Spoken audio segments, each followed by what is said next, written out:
Assalamualaikum warahmatullahi wabarakatuh. Kepada semua siswa kelas 2 SMK YPM 1 dan kepada teman-teman yang mendengarkan video ini, untuk pertemuan ini saya akan melanjutkan materi yang sebelumnya, yaitu pada halaman 83, 84, masalah menjenguk orang sakit dan apa saja yang dianjurkannya. Pertama, bahwasanya menjenguk orang sakit itu hukumnya fardu kifayah. Artinya kalau memang di daerah itu tidak satu pun yang menjenguk orang sakit, maka semuanya berdosa. Tujuan kita menjenguk orang sakit yaitu mengembirakan hati mereka, hati dia yang sedang sakit. Dan ini juga termasuk salah satu mengikuti apa yang dianjurkan Nabi. Bahwa baginda Nabi menyampaikan dalam hadisnya, at'imul ja'i, yaitu berilah makanan kepada orang yang sedang lapar, wa'udul maridoh, dan jenguklah orang yang sedang sakit, wa fakul aniyah, dan merdekakanlah budak. Nah, sekarang kita menjenguk orang sakit itu bebas, tidak memandang agama. Baik yang sakit itu Islam maupun tidak, tetap kita dianjurkan untuk menjenguk orang sakit. Sebagaimana ini yang pernah dialami oleh Salahuddin Al-Ayyubi. Jadi pada waktu peperangan, panglima tentara salib bernama Riyahad di tengah-tengah pertempuran jatuh sakit. Maka pasukan Islam yang dikomandi oleh Salahuddin Al-Ayyubi ini sementara diberhentikan untuk istirahat sementara, dan beliau Salahuddin Al-Ayyubi menjenguk musuhnya, tentara perang dari tentara salib tersebut, padahal ini lawan. Jadi menjenguk orang sakit itu tetap dianjurkan, toh sekalipun itu lawan kita, musuh kita. Dan ini yang pernah dicontohkan oleh baginda Nabi. Jadi menjenguk orang sakit itu tetap sunnah, atau sekalipun dia beda agama. Di sini dijelaskan, atau sekalipun dia orang kafir dhimmi, kafir mu'ahid, kafir musta'min. Secara global dari tiga orang kafir ini adalah, yaitu orang kafir yang ada perjanjian dengan orang Islam dan mau mengikuti peraturan-peraturan yang ada di daerah yang mayoritas umat muslim. Itu namanya, ini secara global. Cuman perinciannya sangat lama. Jadi itu ada kafir dhimmi, kafir mu'ahid, dan kafir musta'man atau musta'min. Karena selain ini ada namanya kafir harbi. Orang kafir yang tujuannya untuk berperang terus, lah itu yang harus kita hindari. Selanjutnya di sini masalah adab kita ketika menjenguk orang yang sedang sakit. Yang pertama, kita harus berpakaian yang sopan dan menutup aurat.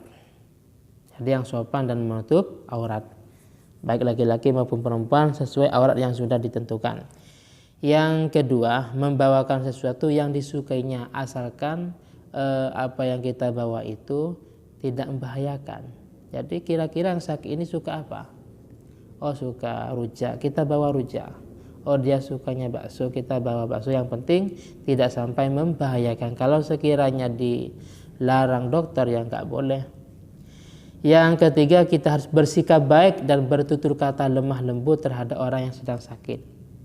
Jadi apa yang kita sampaikan dengan cara yang lemah lembut, yang sopan, tidak boleh kasar, apalagi membentak, nggak boleh. Yang keempat, menghindari penyampaian berita yang dapat membebani pikiran dan hati orang yang sakit. Jadi info-info atau berita-berita yang dari luar yang sekiranya sampai membebani orang yang sedang sakit ini tidak boleh kita sampaikan. Jadi tidak boleh. Kita harus tahu diri, kalau memang sekiranya saya menyampaikan info ini, kira-kira orang yang sakit ini menjadi beban apa tidak. Kalau sampai sekiranya menjadi beban baik pikiran maupun hatinya, maka alangkah baiknya tidak boleh disampaikan. Terus yang kelima itu mendorong kesabaran dan menggembirakan hatinya, bahwasanya orang yang sakit itu sebenarnya adalah ujian, dan barang siapa yang sabar akan mendapat pahala yang sangat besar dari Allah Subhanahu wa taala. Jadi kita sampaikan, harus kuat, harus sabar, karena itu sebenarnya diberi ujian dan Allah Ta'ala akan membalas dengan pahala yang sangat besar. Yang ke-6, kita dianjurkan untuk mendoakan kesembuhannya. Jadi kita mendoakan supaya yang sakit itu cepat sembuh dengan doa-doa. Kalau kita tahu dengan Allahumma shfih mardoka, syifaan, ya Allah semoga penyakitnya orang ini disembuhkan dengan kesembuhan secepatnya dan tidak kumat lagi umpamanya. Tergantung kita doanya. Selanjutnya, bila perlu memberikan bantuan sesuai kemampuan dengan niat yang ikhlas karena Allah Subhanahu wa taala. Entah kita mampunya 50.000 untuk bantuan biaya pengobatan umpamanya. Sesuai dengan kemampuan kita, yang penting ikhlas.